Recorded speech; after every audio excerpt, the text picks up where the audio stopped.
Ex and I had way too young. We're friendly co-parents. One big rule we share is if our daughter breaks something, she pays for it. Now, sis and I are the only grandkids. Aunt never married. Instead, she worked with GMA and GPA at their Seams Tri-store, and took it over when they retired. Sis's girlfriend proposed last year. GPA offered to make FSIL a custom suit, which she was over the moon about. GMA had me ask Sis what her dream dress was and record the convo. Sis, thinking it was just between us, told me in great detail what her dream dress was, though said it was way too expensive. So she would get something much cheaper. Well, a few months later GMA surprised Sis with her dream wedding dress. It FOT perfectly and everyone cried. Sadly, GMA recently passed away, which hit us all hard. Sis was devastated, but decided that the dress meant GMA would still be there with us at the wedding. The issue comes in with C. She's very large, much larger than Sis. 3 days ago, we decided to go visit Sis and see how she was doing. It was great, but then C asked if she could try on the dress.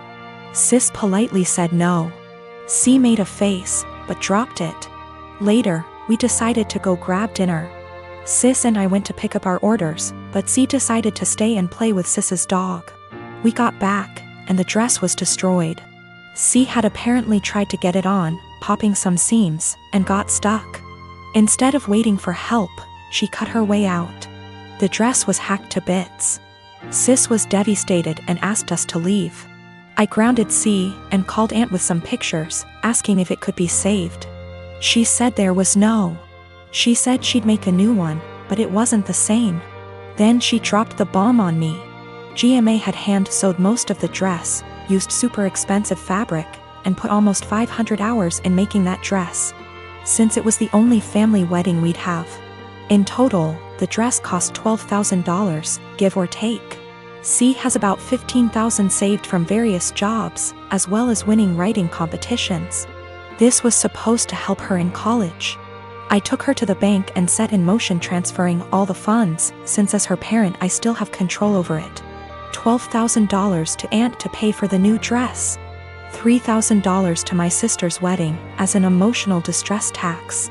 I explained exactly why this was happening to C, but she sobbed the entire time, asking what was she supposed to do for college and saying it wasn't her fault. I told her she could get a job if she didn't get a scholarship. And it was her fault for trying on the dress after she'd been told no, and for not waiting until we got back. A few popped seams could have been fixed. Hacking the dress to pieces couldn't. C told my ex, and while she agreed C was in the wrong after the full story, said I shouldn't have ruined her future for a free dress. I reminded her of our rule, and she still thinks I'm wrong. $3,000, that was to make up to my sister that C destroyed the last gift our dead grandma ever gave her. I consider that part of the price of destroying the dress, since even if Aunt remakes it, it's lost a great deal of its sentiment value. I pointed out how young we has her because I wanted to explain how a 31-year-old has a 16-year-old kid. I do not resent having her, she's the best thing I've ever done. I also brought up C's size because Sis has Crohn's disease and thus is very tiny. The dress was made her for size, and C is much larger than Sis. I love C as she is, but just holding the dress up, it was clear it wouldn't fit. The money was C's have fun at college money, not her college fund. My ex and I are paying for whatever scholarships don't. When she was asking what she would do for college, she was asking what did she do for fun and to buy things we didn't pay for. I got off the phone with my ex. I sent her the pictures, and she freaked. She apparently didn't believe me when I said it had been hacked apart, and believed it was just a few torn seams. She was pretty much on my side after. She told me that she spent the day badgering our daughter, asking her why she did what she did. And finally C cracked and said she was mad that grandma wasn't alive to make her a dress, and that it was unfair. My sister got a free beautiful dress as a reminder when my daughter got nothing. Despite the many things she was given after the funeral. She tried it on, took it off when the seams popped, and then in anger hacked it apart. If she couldn't have a dress from grandma, no one could. Her own words. Honestly, knowing she did it on purpose has just made things worse. The fact that she could be so. So my fiancé, female, 24 years old, and I, male, 27 years old.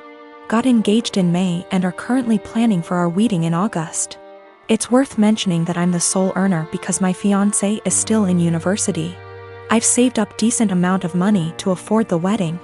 Thing is, her parents get involved in everything, from picking the engagement ring on my behalf, to giving opinions on where we should rent, and now my FMIL is constantly giving opinions on our wedding. FMIL would follow up on everything we do and make negative comments on things like the best man, the guest list, and food. She told my fiancé she didn't like who I picked to be my best man and wanted me replace him after a big argument, but I said no, though my fiancé said we should have just done it. Mother-in-law also wanted me to uninvite people I wanted at the wedding so she could add more guests on her side of family. I said no to that also. Now the current or biggest conflict between us. Mother-in-law called saying she didn't like the venue we picked, which is in our hometown. She wanted me to reconsider, but I said no since my fiancé liked it too. But my fiancé came to me yesterday to show me a venue her mom picked and already paid for, saying, since she paid for it then I should say yes, this time. I was in shock and angry because not only did she not consult us, but the venue she picked is 3 towns away where my brother-in-law lives. I immediately thought about my disabled parents who cannot travel this distance for health reasons. Besides that, most of my family won't attend because of distance. I said absolutely not, agreeing on this venue. My fiancé said she disagreed with me and I had no right to complain because her mom and dad paid a lot of money for this venue as wedding gift and we should accept it. I calmly explained why I refused, and she kept saying I'm refusing on purpose because I hate her mom and am playing cat and mouse with her. I bluntly said her mom is indeed making this a game and told my fiancé she's either with me or against on this issue. She either backs me up or there won't be any more wedding planning. She got upset and started crying, asking what she's going to tell her mom and why I was making her choose between me and her parents, but I just feel like she's refusing to see why I don't want this specific venue. So what if her brother lives there? I have never been to that town, so having the wedding just cause her mom paid for the venue is not okay. We haven't talked ever since that argument. My friend called me ungrateful fool for turning away a free wedding venue over distance, but I can't help but feel FMIL did it purposely. Now both of my kids, 16-year-old son and 9-year-old daughter, and my ex are extremely mad at me because I won't give up my appointed time with them. My son won't even talk to me and my daughter is crying all the time. Me and my ex divorced shortly after my daughter was born. I blame him for it and he blames me. I won't go into detail here. We ended up with a 50/50 custody agreement, switching every other week. While this was 8 years ago, we're still not on good terms. We rarely ever talk to each other outside of the kids, and I'm perfectly fine with that. One thing we have agreed on since the beginning though is that we don't plan things on days that aren't ours. And unless it's extremely important, we don't switch days or weeks. In the 8 years since we've been divorced, I have never asked him to have the kids on a day that isn't mine, and I've never given him one of my days even if he begged. Well, last week my ex contacted me and told me the good news. His parents are hosting a week-long family reunion in the summer at Disneyland and he wants to take the kids. Well, the problem is that it's on one of my weeks. He asked me to let the kids stay with him that week or to switch a week with me, and I shot him down. It's my week with them and I get to spend it with them. I told him if it's so important to him to reschedule, but he claims his parents can't do that and this is the only week that the whole family can go, and he told me that I need to think of them. I told him tough luck and hung up on him. Well, this last Sunday when my ex dropped the kids off with me, my son refused to talk to me at all and my daughter wouldn't even look at me. When I asked my ex what was wrong, he refused to talk to me, only saying ask them in a snarky tone before leaving. When I asked my daughter what was wrong, she burst into tears and said that I was not letting daddy take them to Disneyland. Asking my son, who still refuses to talk to me. It turns out that my ex told them I was not letting them go to Disneyland with him. He's trying to paint me as the bad guy. I sat both of them down last night to talk to them and explain it's my week with them, but they refused to listen to me. My daughter just cried and my son told me I'm only doing this to get back at my ex. I think it's unfair for him to do this when his parents scheduled it during my time with them. I demanded an apology from my ex and him to set things straight, but he refuses, and his last text to me being, "Can't tell them the truth 'cause they already know it." I'm so pissed right now.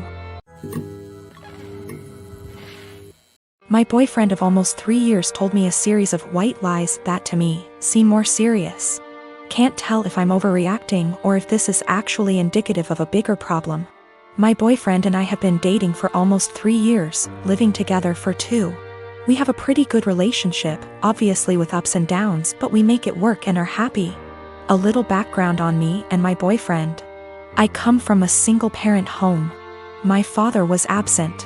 My mother was and is by no means perfect, but she did her best with what she had. We were poor. Life was never easy for us, but we had each other. Since I was pretty young, I've wanted to pay her back someday.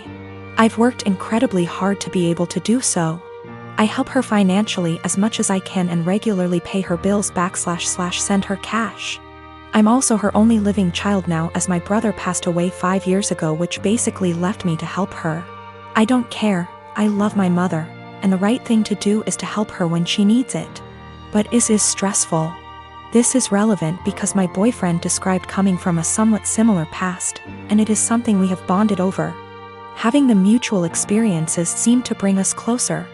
He told me he also helped his parents financially, and we would often vent to each other about the stress it brings. I am not one to confide in many people, so having someone who I felt like actually understood me was meaningful to me. So here is where the lies come in, and I need someone to either tell me I'm not crazy and this is horror, or that I am crazy and this isn't a huge deal. I'm fine with either. When we met, my boyfriend lived in a condo in a pretty swanky part of the city. I live in the US Northeast. He told me he owned that apartment / condo. I found this to be interesting / odd because he was 28 at the time, and I know this property is upwards of $650,000 on the low end, and he was in an entry-level job for only like 2 years, so the numbers just didn't really add up. Whatever, maybe he's good at saving.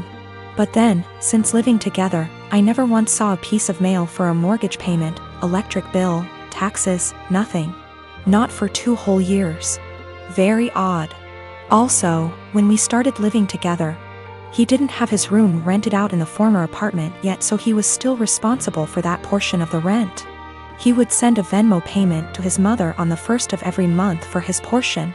I don't own property, but I can't think of a scenario where I would Venmo my mother to pay the mortgage on a property I supposedly own. Getting more odd. He would then go to his parents' house for an afternoon and come back really upset.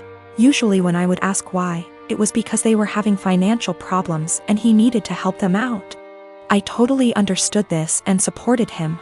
He literally has cried on my shoulder about this many times. He tried to start a company years back and ended up getting into debt somehow. He told me this debt was $17,000 and that he paid it off.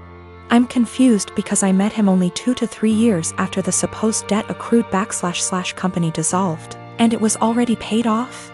He told me when he moved back home after the business failed, he was $17,000 in debt and living at his parents' house working at a minimum wage job. How someone with a minimum wage job pays off that much debt in 3 years, I'll never know. We got into a fight a few weeks ago and I finally had enough and confronted him about these things. He doesn't help his parents, they actually pay his phone bill, and this was all a lie. He doesn't own that apartment, he didn't pay off that debt from his company. He initially told me his parents helped pay it off and then like 3 minutes later, came clean. And said that his business partner paid it off, so I have literally no idea what the truth is there, and if anything, in my eyes.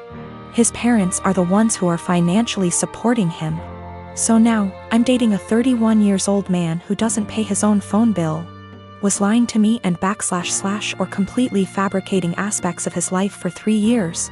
And then when confronted about it, continued to make up lies and then came clean about them 5 minutes later. I'm obviously concerned that he could lie for this long, about fundamentally important things like our values, and so on. I sincerely thought I would marry this man. He seemed to understand me like no one else and to be a truly caring and genuine person. Now I'm having a hard time rationalizing actually planning a life around someone who would not only lie about their background and family etc., but also financial aspects. Aside from that, I now can't tell what is the truth and what is a lie. I've also noticed other things he has lied about, called him out on it, and he has denied it outright to my face. I see this as a form of gaslighting, as I know I'm not wrong, but he is trying to convince me otherwise. Am I overreacting? Is this a white lie that went haywire? Or is this actually a series of complete and utter bullshit used to manipulate me? And also, is it insane for me to actually consider a life with this man?